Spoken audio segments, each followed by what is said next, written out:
வீட்டு வேலைக்கு போயிருந்தேன் சார். வந்து பார்த்தா இறந்து போய் தூக்கு மாட்டிட்டுக்கிறேன் சார். 3 குழந்தைங்கள அனாதையா விட்டு போயிட்டாரு சார். இப்படிலாம் பண்ணா எப்படி இருக்கும் ஒண்ணுமே புரியல. இன்னைக்கு நாளைக்கு எடுக்க சொல்லும் போது குழந்தைங்க எங்க போய் இட்டு போறது முடியல. அன்னைக்கு காலைல கூட நல்லா தான் பேசுறேன். வெளியே கலெக்டர் வந்தா மட்டும் தான் எடுப்போம். நீங்க பணம் கொடுக்கணும் இடிக்கிறதுக்குன்னு சொல்லுவது அது அதுல நம்ம மன உளைச்சலாகி போயிட்டு அவருக்கு நாங்க காசு கொடுக்கணும்னு சொல்லிட்டு அரசாங்கம் மிரட்டிட்டு போய்க்கிறாங்க. என் வீட்டுக்கு கூலி வேலை தான் செய்யறாரு. ஒரு நாளைக்கு 500 ரூபாய் வேலைக்கு போனாதான் எங்களுக்கு சாப்பாடு. இப்ப திடீர்னு இந்த வீடு இடிக்கிறோன்னு சொல்லவோ எங்களால மனசு தாங்க முடியல. என் பிள்ளை இறந்துட்டான். என் மரும மனது சரியில்லாதுமா. அந்த இடத்த விட்டா வா போறதுக்கு இடம் கிடையாது. வேற இது ஏரி அந்த மாதிரி ஏரி வந்து அங்க இருக்குது. ஓகே, ஏரி அங்க இருக்குது. ஏரியை விட்டு இங்க வந்து நீ எடுக்கிறனா எப்படி? மெட்ராஸ்ல வந்து எல்லாருக்கும் கஷ்டம் கொடுக்குற மாதிரி கூட எங்க ஏரியால கிடையாது. இதனால 3 உயிர் பலி போயிருக்கு. இதே பண்ணுக்கு நானும் போயிடுறேன். அது பண்ணிட்டு போக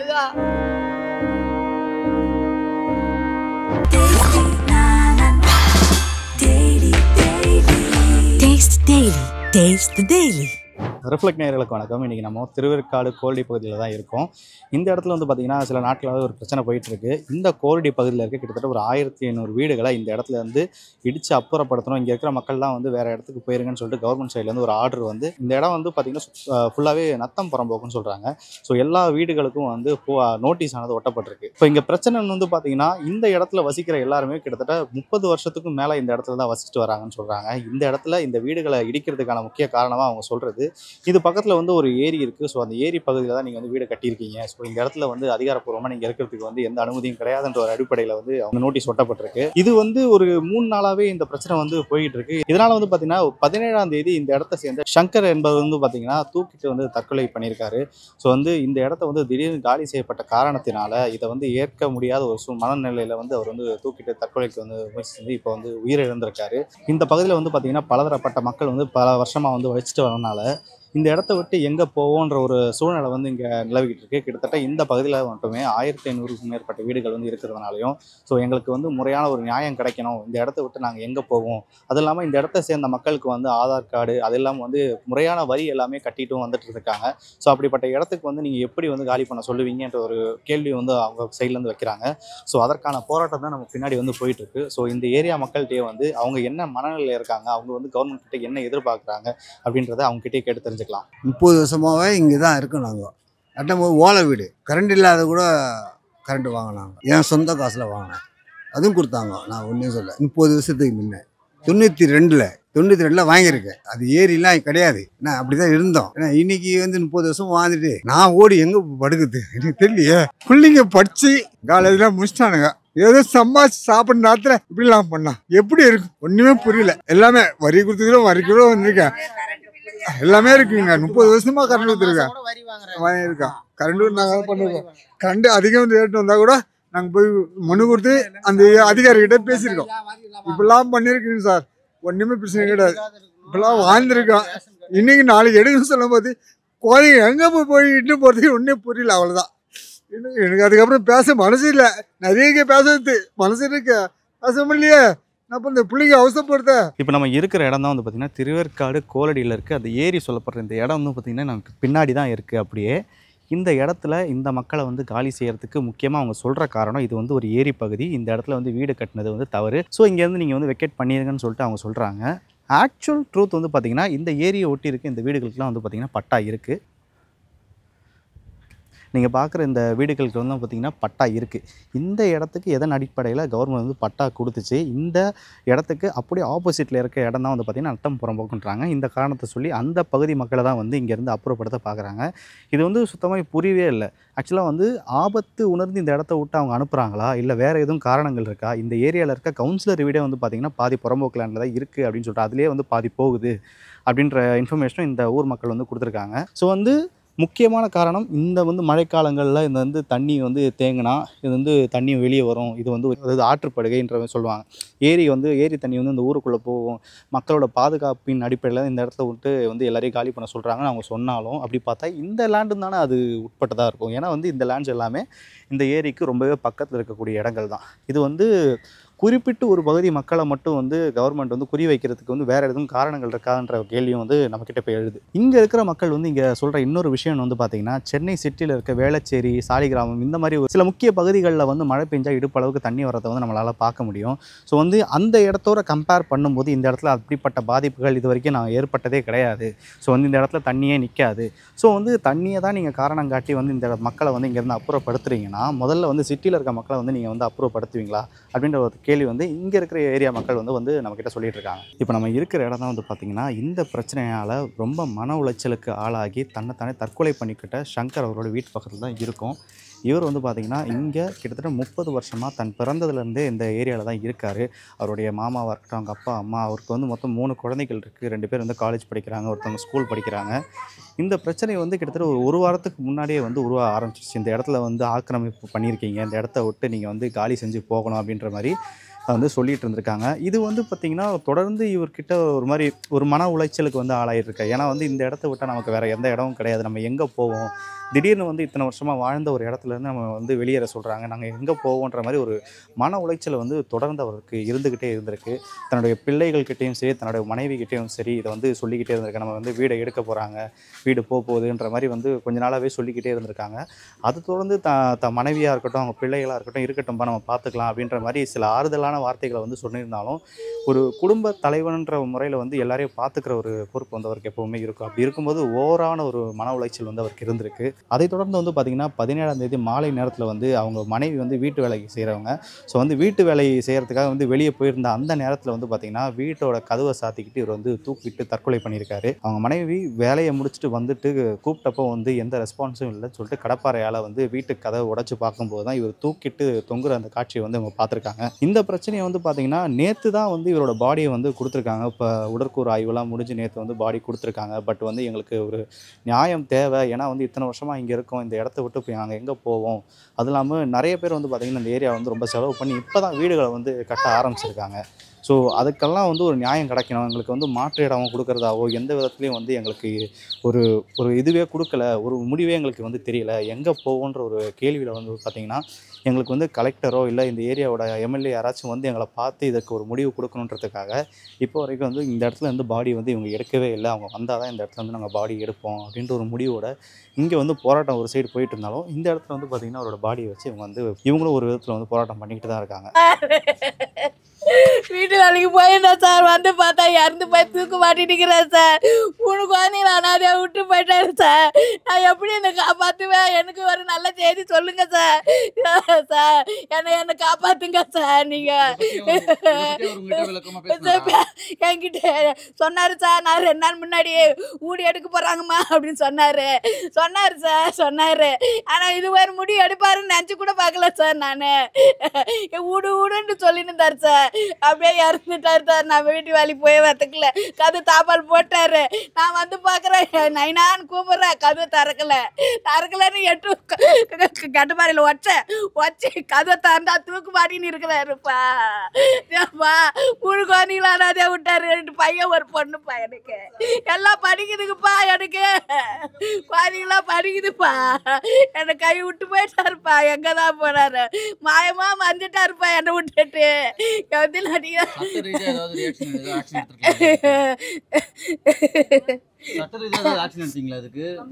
கம்ப்ளைண்ட் கொடுத்துங்க சார். போலீஸ் கேஸ் ஆச்சு சார். கேம்ஸ் கிட்ட போய் 3 நாள் ஆச்சு பையன் குழந்தைய எடுக்கலப்பா. அது கொஞ்சம் இருக்கிறதுல சார், கொஞ்சம் அதை ஏற்பாடு பண்ணி அடக்கம் பண்ணன சார். அப்பாவோட இறப்பு எந்த அளவுக்கு உங்களுக்கு பாதிப்பு கொடுத்துருக்கு?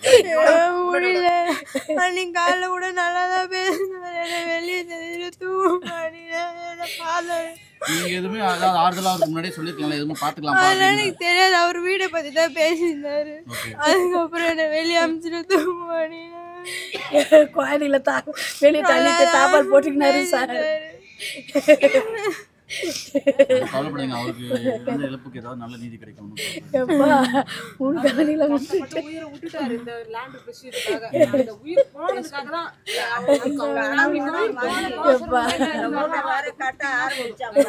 நீங்க ஏதாவது கேஸ் கொடுத்தீங்களா?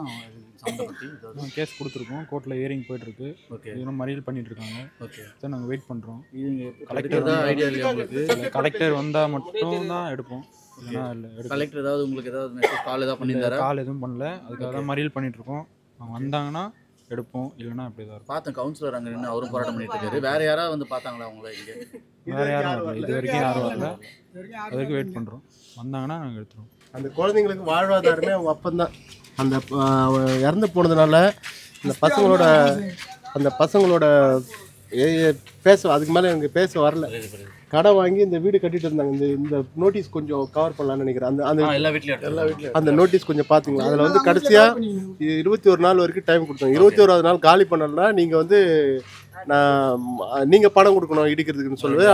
அதில் நான் மன உளைச்சலாகி போயிட்டு நாங்கள் காசு கொடுக்கணும்னு சொல்லிட்டு அரசாங்கம் மிரட்டிட்டு போய்க்கிறாங்க.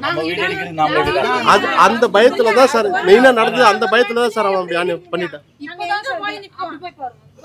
அந்த வீடு கடை வாங்கி இந்த வீடு உள்ள பின்னாடி பாருங்க, இதோ பாருங்க, இங்க இருக்க இங்க பாருங்க சார், மழை வருது, மழை வீடு கட்டுறதுக்காக இந்த பிளான் பண்ணிருந்தேன். கடன் லோன் எல்லாம் எதுவும் இல்லை, கை கடனை வேலையில வந்து நான் வாங்கி தரேன்னு சொல்லிட்டு வீடு கட்டி எல்லாம் ஓடு கிட்ட போட்டு கொஞ்சம் பண்ணலாமே படுக்குது. அது வீடு பாத்தீங்களா? அந்த வீடு ஆரம்பிச்சாங்க கட்டின உடனே அந்த பேப்பர் ஓட்டின உடனே இனிமே கையில வச்சு கடன் வாங்கி கொஞ்சம் படுகை இடம் அந்த வீட்டு உள்ள போய் படுக்கும் இடம் கிடையாது சார். படுக்கு உள்ள போய் பாருங்க, படுக்க இடம் கிடையாது. கொஞ்சம் இஸ்து கட்டலான்னு சொல்லிட்டு கடன் வாங்கி உடனே யாரோ வந்தாங்க, போயிட்டு பாத்துக்கிறான். பார்த்த உடனே முடிஞ்சு போச்சு. இனிமே இடுங்க, நான் என்னால வீடு கொஞ்சம் தண்ணி சாப்பிடும். நான் வெளியிலாம் போனால் என்னால் வாடகை கட்ட முடியாது, என்னால் இருக்க முடியாது. போகிற வீட்டுலாம் காலி பண்ண வைப்பாங்க, நான் செத்து போகிறேன்னு சொல்லின்னு இருந்தேன். என்கிட்ட தாங்க சொல்லின்னு. நாங்கள் ஒரு 37 வருஷமாக இருக்கோம். இதுக்கு மேலே என்னால் இருக்க முடியாது, வாடகை கொடுக்க முடியாது, நான் உயிரை மடிச்சுக்கிறேன்னு சொல்லின்னு வந்தோம்.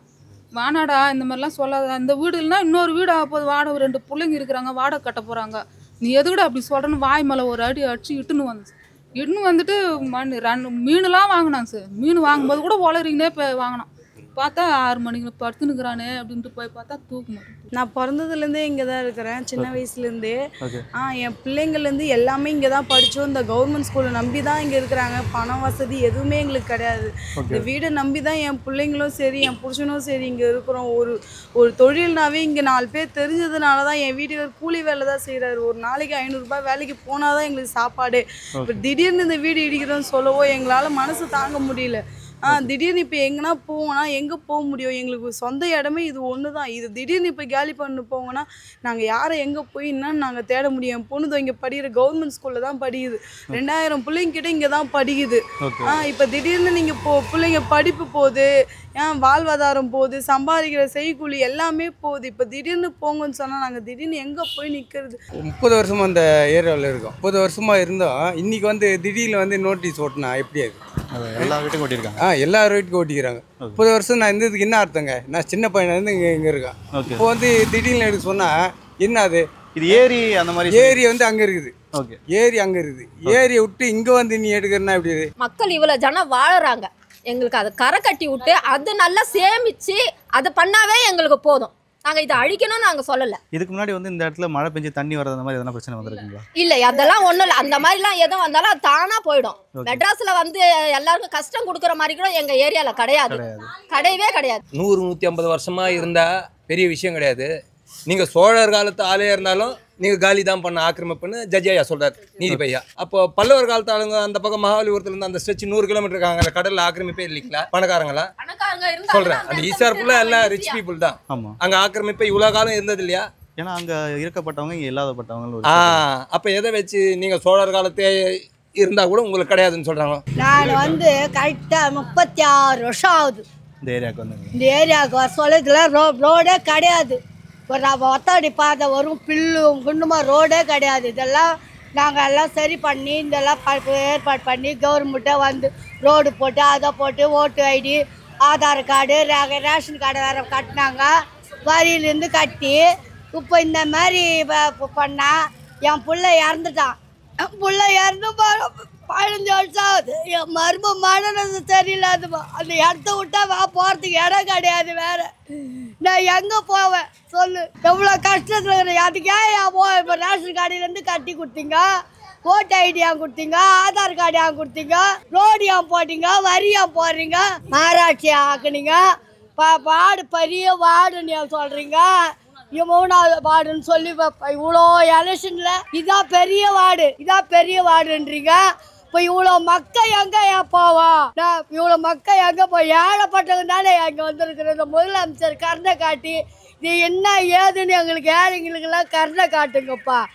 உங்களை கையெடுத்து கும்பிட்ற கோடான கோடி நமஸ்காரம். எனக்கு இப்போ 80 வயசு ஆகுதியா. நான் இப்போ என் மருமூல மனசு சரியில்லாதவள்ள நான் எங்கே இட்டு போவையா? என் பிள்ளைய இறந்துட்டார். 15 டே மட்டும் பண்ணுக்கு நானும் போயிடுறேன். அது பண்ணிட்டு போக இத்தனை வருஷமா தெரியலையா இது நீர்நிலைன்றது? எங்க கேள்வி அதுதான். ஏன் அப்போ வரல? ஏன் உங்களுக்கு இந்த நீர்நிலை தெரிஞ்சா ஏன் பெருசா போர்டு போட்டு ஒட்டியிருந்தனா யாரும் வாங்கியிருக்க மாட்டாங்க, யாரும் வீடு கட்டி இருக்க மாட்டாங்க, எதுவுமே பண்ணியிருக்க மாட்டாங்களே. வீடு வாசல் ஆயிடுச்சுன்றவனா கண்ணு உறுத்துச்சு அவங்களுக்கு, அதனால தான் இந்த மாதிரி பண்ணியிருக்காங்களா? என்ன உங்க கேள்வி? எல்லாரும் கேள்வியும் அதுதான். அந்த காலத்திலே இருந்து எங்க அப்பா அம்மா எங்களுக்கு வாங்கி கொடுத்த இடம் அப்பயே நத்தம் பரும்போக்குன்னு சொல்லி தான் சைதாப்பேட்டில் ரிஜிஸ்ட்ரேஷன் பண்ணி பக்காவா எங்க அம்மா பட்டா வாங்கியிருக்காங்க. அதுலேயே கவர்மெண்ட்ல நம்ம வரி கட்டுறது பில்லு இருக்குது எங்கிட்ட. பேப்பர்ல எல்லாம் வரி கட்டிட்டு வரோம், இது இபி கட்டிட்டு வரோம், அதுக்கப்புறம் ஆதார் கார்டு, ரேஷன் கார்டு, எனக்கு எல்லாம் வாழ்வாதாரம். என் பசங்க லைஃப் ஸ்கூலு எல்லாமே பசங்க இந்த கவர்மெண்ட் ஸ்கூல் தான். இங்கேருந்து ஆக்கிரமிப்பு பண்ணி சொல்லி ஒரு லெட்டர் கொடுக்கல, ஒன்றும் பண்ணவும் இல்லை. மக்கள் வந்து திடீர்னு வந்து 19ஆம் தேதி திடீர்னு வந்து வீட்டை இடிக்க போகிறோம் அப்படின்னா எங்களுக்கு என்ன கோரிக்கையும் இதுவும் கொடுக்கவும் விடவே இல்லை. அப்புறம் மறுபடியும் வந்து நோட்டீஸ் வந்து 21 நாள் வச்சு இதை நீங்களாக வந்து இடித்து விட்டுட்டு போனீங்கன்னா உங்களுக்கு தேவையான சலுகை விடும். இதில் இடிக்காவிட்டா என்றால் நீங்களே டீசலுக்கும் ஜேசிபிக்கும் பணம் கொடுத்து இடிக்க வேண்டும் என்று ரெக்கார்டில் போட்டிருக்காங்க. என்ன இது? அதுக்கு நம்ம கேட்கறதுக்கு நாங்கள் மற்ற மக்கள் வட்டாட்சியர்லாம் எல்லாரையும் கேட்கறதுக்கோசம் நாங்கள் இன்னைக்கு உரிமையாகிறோம். இதனால் 3 உயிர் பலி போயிருக்கு.